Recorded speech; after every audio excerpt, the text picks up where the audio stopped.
Welcome back. This is your curious European friend.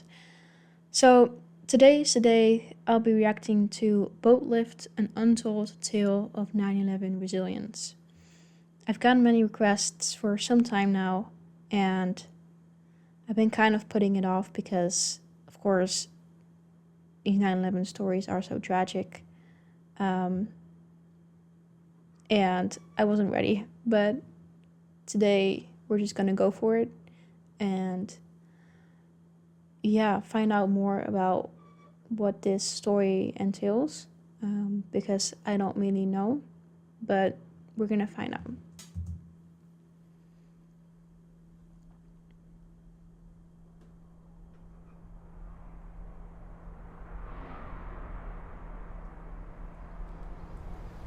I thought I was watching a movie, Towering Inferno at first. And then I looked real close, and I noticed it was the World Trade Center. I was compelled because I'm a type of person that can't stand by and watch other people suffer. And to me, they were suffering. They wanted to get off the island. And there was no way for them to get off the island other than the water. And I had noticed when I was watching the television, I saw a lot of, the ferries going up into the slips and taking people off. I said, fine, we could do the same thing. I could take people on my boat, get in there, take them where they have to go. And that's what we did.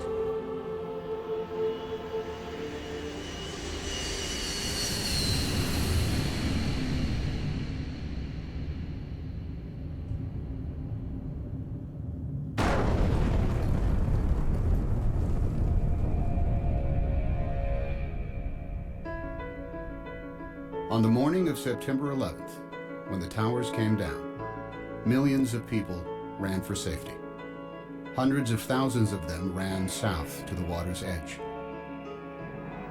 That's when they realized that Manhattan is indeed an island, and that they were trapped. They were feeling helpless, and that's the worst feeling in the world. What was a person on the ground gonna do? Buildings were down. There were people laying under the rubble of the building. Firemen, civilians. My wife was there, and I turned around. I says, I've got to go do something. Just like that. And she looked at me. She says, what are you going to do, you maniac? I says, I'm going to take the amberjack up into the city and help. She says, but what if they're attacked again? I says, well, then that's something I have to live with. I says, I have to do what I have to do. I says, and nobody can stop me right now. Even if I save one person or I rescue one person, that's one person less that will suffer and die.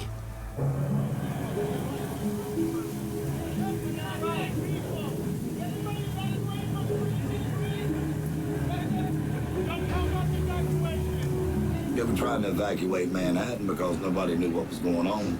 You didn't know if something else was going to happen. It was just, a madness on one side and wanting to help people on the other side. They were just streaming out of the buildings, and the first mode of transportation they saw was a ferry boat. That's when they knew, this is how I'm getting out of here. So they didn't even care where the boat was going. There wasn't panic in New York in the beginning, just volume. It wasn't until the first building fell that there was panic.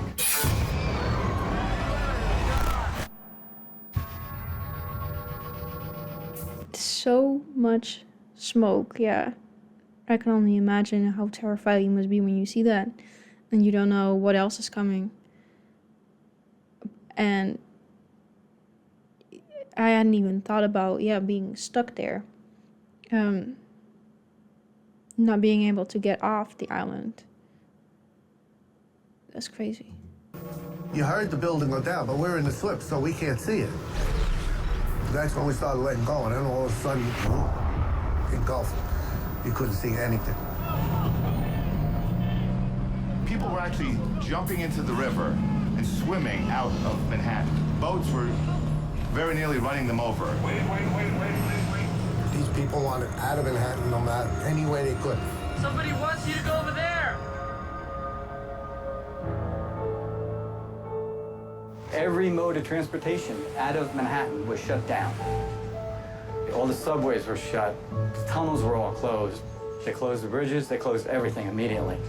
Boats, usually an afterthought in most New Yorkers' minds, were for the first time in over a century the only way in or out of Lower Manhattan.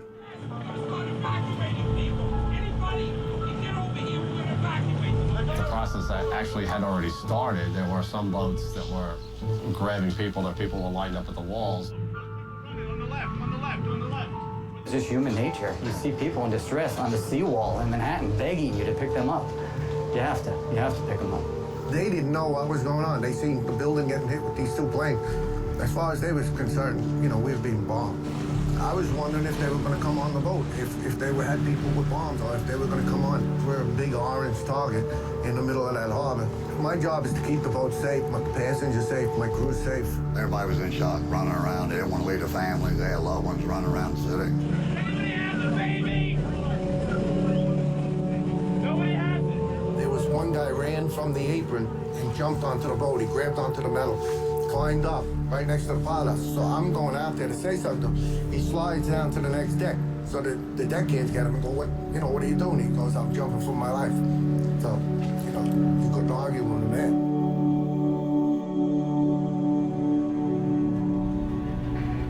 There was a small boat that was at the lower tip of Manhattan. I thought the boat was going to flip over because so many people were trying to get on. And as I looked behind, they were just 10 deep. That's kind of what gave us the idea. We decided that this has to get better organized and we better do it, and that's what we did. So we decided to make the call on the radio. All available boats. This is the United States Coast Guard aboard the pilot boat in New York. Anyone want to help with the evacuation of Lower Manhattan? Report to Governor's Island. When that call came on the radio, they were coming.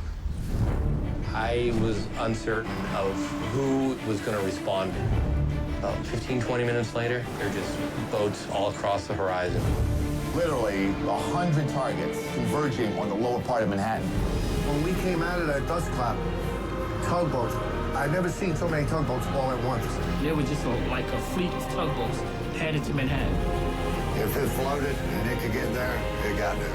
All different size, shapes, and form. I mean, and they were zooming across this water. Ferries, private boats, party boats. I worked on the water for 28 years. I've never seen that many boats come together at one time that fast. One radio call and it just came together just that fast.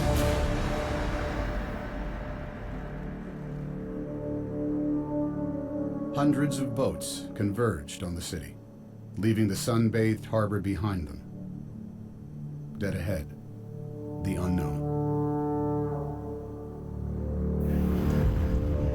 That was something I won't forget. It was just low, dark, acrid, black smoke. It's like there was a big chimney in Manhattan. When we pulled into Pier 11, the dust was unbelievable. And then out of nowhere, you just kept on seeing people coming.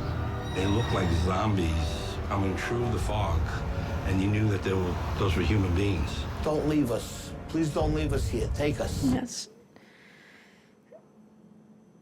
I don't even know what to say. Like, that's crazy. That's actually,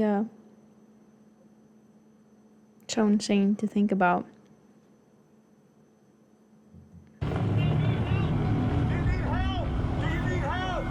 At that point, the Coast Guard said, not how many people are you allowed, how many people can you fit? Come on, guys. Anybody coming? Get your ass over here now. Now. Come on. Boats started hanging, literally would take a bedsheet off a bunk and a can of spray paint and paint their destination on.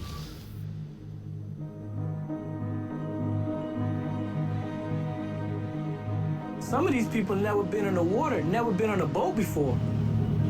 Housewives, workers that do windows. We had executives. And the thing that was the best,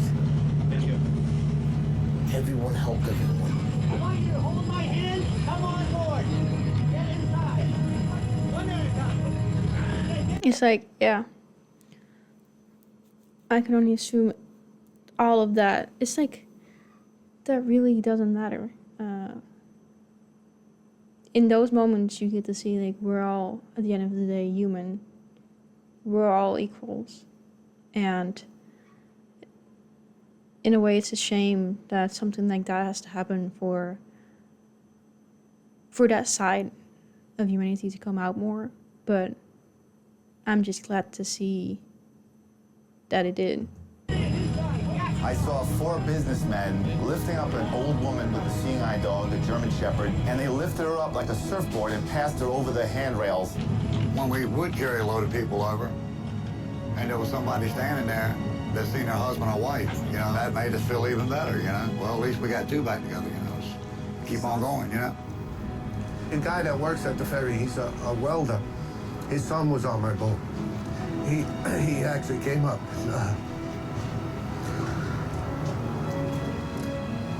He thanked me. We went back and forth all day long, carrying boatloads, as many as our boat would hold. And it was a lot of people. A lot of people.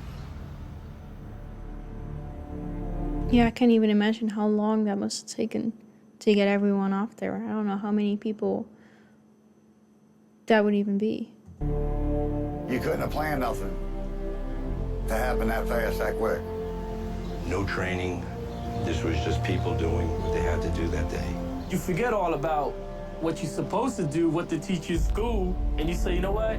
Morally, this is the right way to go, and deep down, this is what I'm gonna do. Average people, they stepped up, and when they needed to. They showed me, you know, when the American people need to come together and pull together, they will do it. I do feel a way honored that I was a part of it. That was the greatest thing I ever did with my life. The greatest day that I've ever seen in all my boating. I mean, my life on the water. The Great Boat Lift of 9/11 became the largest sea evacuation in history. Larger than the evacuation of Dunkirk in World War II, where 339,000 British and French soldiers were rescued over the course of 9 days.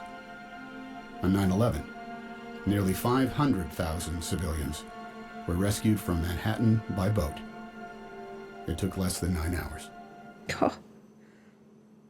Wow. That's just insane. More than 500,000 people in less than that. That's crazy. That's impressive. How do you say that? Impressive feat? Impressive. Yeah. Just remarkable how they stepped up and did that.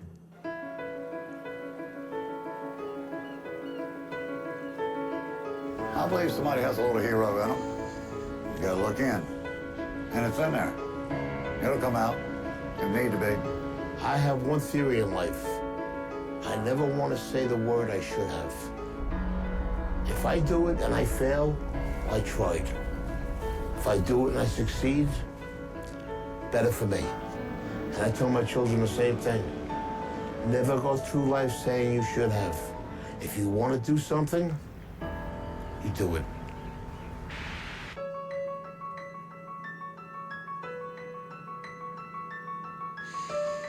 Wow. Yeah. That's, oh, I assume that's, yeah, that's the credits.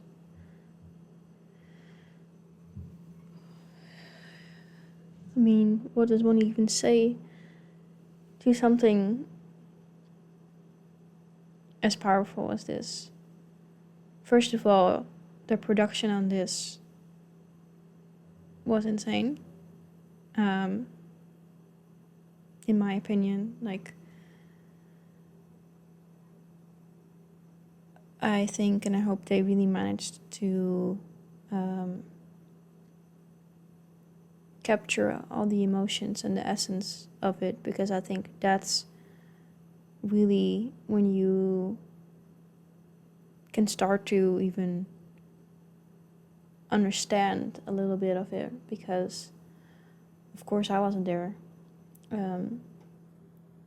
but through that you can get to see a little bit of what it must have been like and how devastating just everything around that day was, and even the days after that.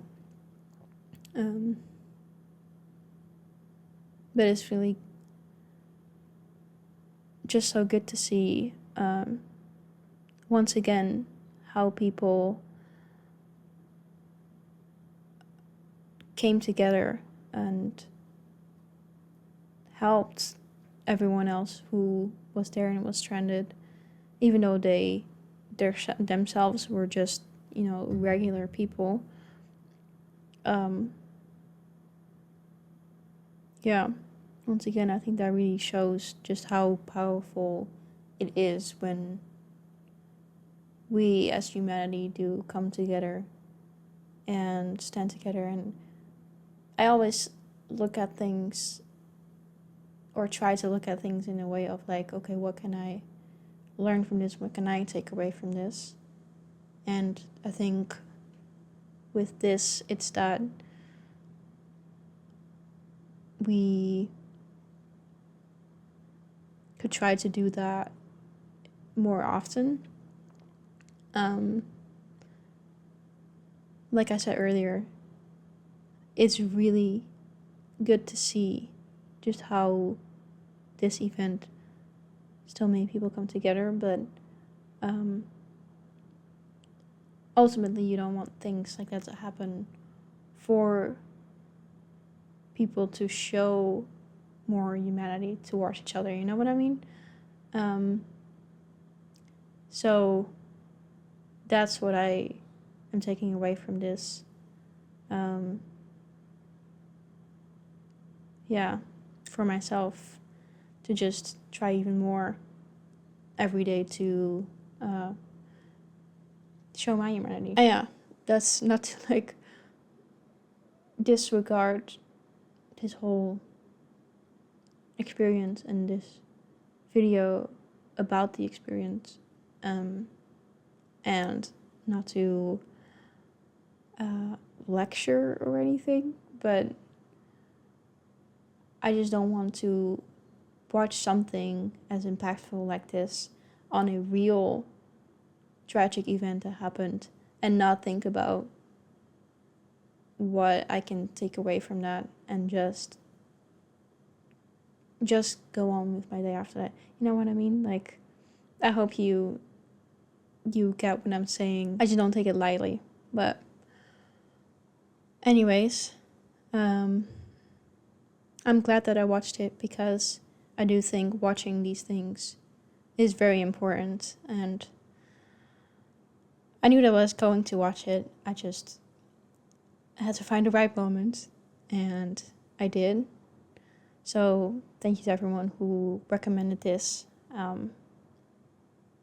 Yeah, if you have any thoughts, then of course let us know in the comments below, and I hope to see you in another video very, very soon.